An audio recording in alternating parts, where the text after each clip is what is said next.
Hello दोस्तों, कैसे हो। मैं उम्मीद करता हूँ आप सब ठीक होंगे। दोस्तों, आज के इस वीडियो के अंदर हम संक्रित कक्षक एसपी में प्रयुक्त होने वाले जो परमाणु कक्षक हैं उनके गुणांकों की गणना करेंगे। देखिए दोस्तों, जो एसपी है उसके अंदर एक एस और एक पी जो कक्षक है, इससे दो एसपी संक्रित कक्षकों का निर्माण होता है। इन कक्षकों के जो तरंग फलन है उनको हम निम्न जो समीकरण है उनकी सहायता से दर्शाते हैं। Psi one A1 psi S plus B1 psi P, समीकरण नंबर 1। इसी प्रकार दूसरा है साई 2 बराबर A2 Sai S plus B2 Sai P, इसको समीकरण नंबर 2 हम मानते हैं। जैसा कि इसमें दो ही कक्षक हैं, एक एस का है और एक पी का है, अतः जो एस ऑर्बिटल है वो गोलाकार सममिति का होता है। इसका जो आवेश है घनत्व है दो एसपी संक्रित कक्षकों के बीच में समान रूप से विभाजित होता है। अतः A1 स्क्वायर बराबर A2 स्क्वायर बराबर 1/2 आएगा। इसको समीकरण नंबर तीन मानेंगे। यदि हम A1 और A2 का मान निकालें तो 1/√2 यानी कि 1/2 का अंडरूट हो जाएगा, तो A1 बराबर A2 का मान आएगा 1/√2। इसको समीकरण नंबर 4 मानते हैं। चूंकि हम जानते हैं कि साई जो 1 है वो नॉर्मलाइजेशन वेव फंक्शन है, यानी सामान्यकरण तरंग फलन है, इसलिए साई 1 स्क्वायर डी टो बराबर 1, इसको समीकरण नंबर 5 मानेंगे। यहाँ पर इनका जो समाकलन किया गया है, समाकलन A1 psi S plus B1 psi P square D tau बराबर 1, जो कि हमने पीछे देखा है। अब यहाँ पर यदि इसमें हम देखें तो ये सर्वसमीका है, जैसे a प्लस बी का होल स्क्वायर इसके बराबर आएगा a square plus B square plus 2ab।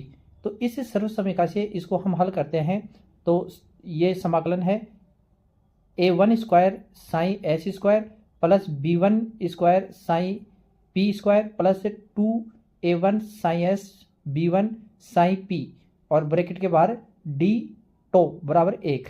इस प्रकार इसको सर्वसमीका लागू करके हमने ये मान प्राप्त किया है।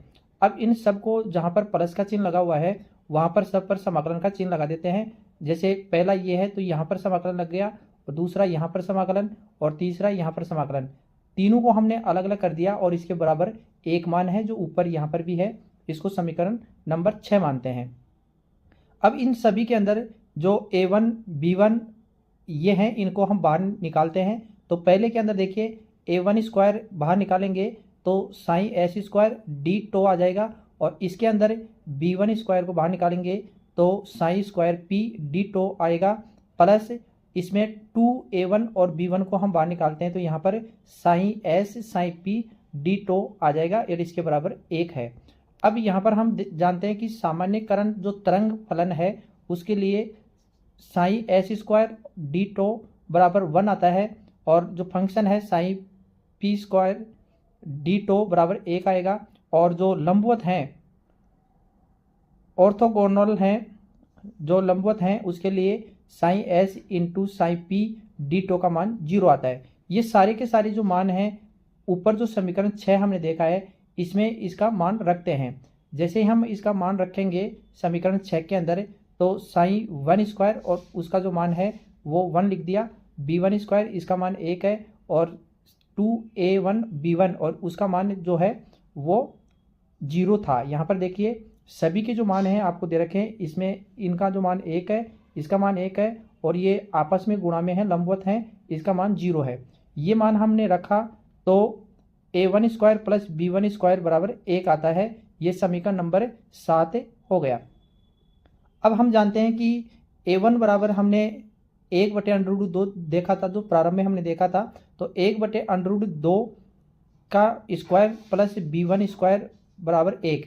इस समीकरण के अंदर हमने A1 का मान लिखा तो हमारे पास 1/√2 इसका A1 का मान है, इसका स्क्वायर लगा हुआ तो स्क्वायर लगा दिया, प्लस B1 स्क्वायर बराबर 1। अब इसको 1/√2 इंटू 1/√2 करते हैं तो उसका मान 1/2 आता है, प्लस b1 स्क्वायर बराबर 1।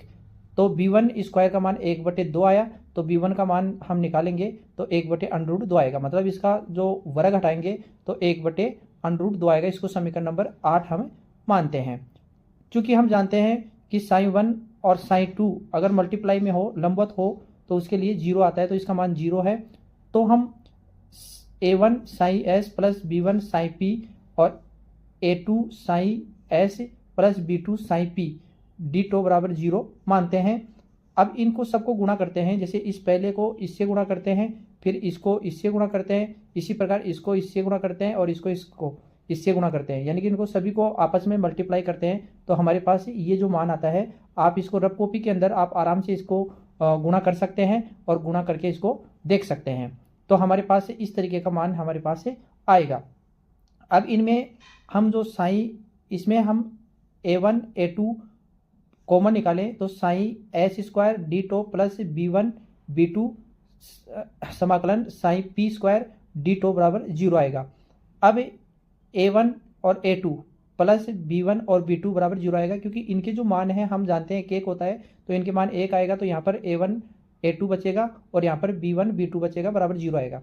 अब यहाँ पर a1 और a2 का मान हमारे पास है और b1 का मान हमने निकाला है, तो b2 का मान इससे आसानी से निकाल सकते हैं। तो इस तरीके से 1/√2 b2 बराबर -1/2 इस प्रकार आता है। तो जो b2 का मान निकालेंगे तो -√2/2 ये जो मान है ये b2 का मान आएगा। आगे इसको हल करते हैं, ऊपर और नीचे √2 से गुणा करते हैं तो b2 का मान -1/√2 आएगा।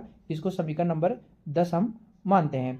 अब इसको आगे हल करें तो देखो समीकरण 1 व 2 में मान रखने पर sin1 है बराबर a1 sin s plus b1 sin p, हमने जो प्रारंभ में हमने देखा था वो है। तो यहाँ पर इन a1 और b1 का मान हमने निकाला है। a1 का मान 1/√2 है और b1 का मान है वो भी 1/√2 है। ये मान रखेंगे तो sin1 बराबर 1/√2 sin s plus sin p, यानी कि 1/√2 इनमें कॉमन आ गया, तो sin1 बराबर 1/√2 sin s plus sin p ये मान हमारे पास आ जाता है। इसी प्रकार जो समीकरण नंबर 2 था उसमें भी आप देख लीजिए a2 और b2 इन दोनों का मान हमने निकाला है, तो ये दोनों के मान हैं हमारे पास 1/√2 हैं।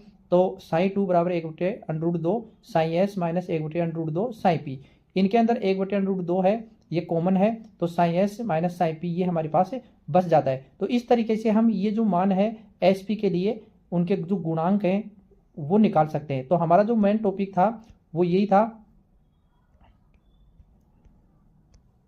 हमारा जो मेन टॉपिक था वो यही है कि जो संक्रित कक्षक sp है उसमें प्रयुक्त होने वाले जो परमाणु कक्षक हैं उनके जो गुणांक हैं उनकी गणना हमने इस प्रकार की है। ये काफ़ी बार एग्जामों में पूछा जाता है, काफ़ी महत्वपूर्ण है। तो मैं उम्मीद करता हूँ आपको ये वीडियो अच्छा लगा होगा। यदि वीडियो अच्छा लगा है तो चैनल को सब्सक्राइब कर लें, इसी प्रकार के वीडियो में उपलब्ध करवाता रहूँगा। PDF के लिए आप टेलीग्राम ज्वाइन कर सकते हैं, टेलीग्राम की जो लिंक है वो मैं नीचे लगा दिया है मैंने। Thank you for watching.